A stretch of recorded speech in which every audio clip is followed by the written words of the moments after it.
لە سلێمانی دژی دواکەوتنی موچە بایکۆت دەستی پێکردەوە. وانە بێژانی کەرکووک داوای دامەزراندن دەکەن. لە سەرتاسەری عێراق هەڵمەتی کوتانی 8 ملیۆن قوتابی دەست پێ دەکەن.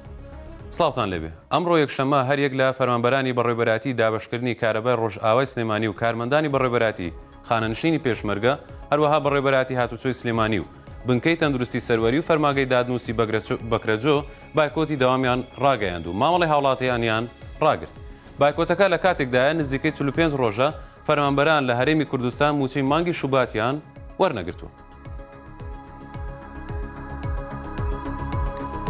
وانەبێژانی خۆبەخشی کەرکووک لە بەردەم بینای پارێزگا دەستیان بە خۆپشاندان کرد و داوا دەکەن هاوشێوەی دەرچوانی پارێزگەکانی دیکە دابمەزرێن. وانەبێژ و خۆبەخشانی کەرکووک ژمارەیان 850 کەسە. یەکێک لەو وانەبێژانە قسەی بۆ 964 کردەوە دەڵێت چەندین ساڵە بە گیرفانی خۆمان لە ناوەندەکانی خوێندنوانە دەڵێنەوە 1 دینار وەرناگرین بۆیە مافی خۆمانە دابمەزرێن.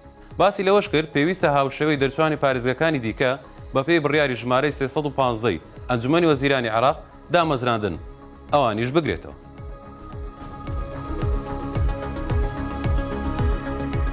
وەزارەتی تەندروستی عێراق بڕیاری داوە هەڵمەتی پێکوتەی سوڕێژە بۆ 8 ملیۆن قوتابی قۆناغی سەرەتایی دەست پێ بکات. پارێزگاکانی هەرێمی کوردستانیش دەگرێتەوە. ڕۆژنامەی سەباح لە زاری ماجی شنگالی سەرۆکی لیژنەی تەندروستی و ژینگە لە پەرلەمانی عێراق ڕایگەیاندووە وەزارەتی تەندروستی هەڵمەتی سوڕێژە لەسەر جەم قوتابخانەکانی عێراق و قوتابخانەکانی هەرێمی کوردستان دەست پێ دەکات. بە وتەی ئەو ئەندامەی ئەنجومەنی نوێنەران هەڵمەتەکە قوتابیانی سەرەتایی تەمەن 6 تا 12 ساڵ دەگرێتەوە و ژمارەی ئەو قوتابیانی هەڵمەتەکە دەیانگرێتەوە 8 ملیۆن و وا بڕیارە لە دوای ڕەمەزان پرۆسەکە دەست پێ بکات.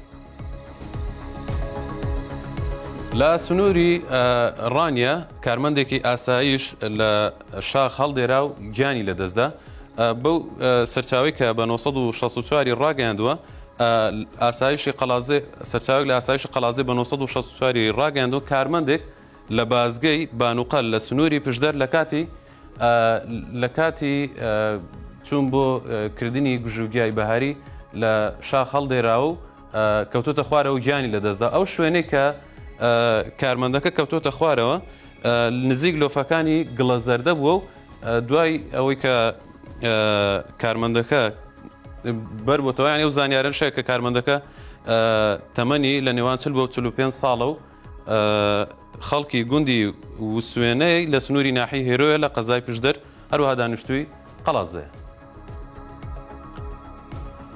لە 964 هەواڵەکانم پێشکەشکردن بە هیوای کاتێکی ئارە.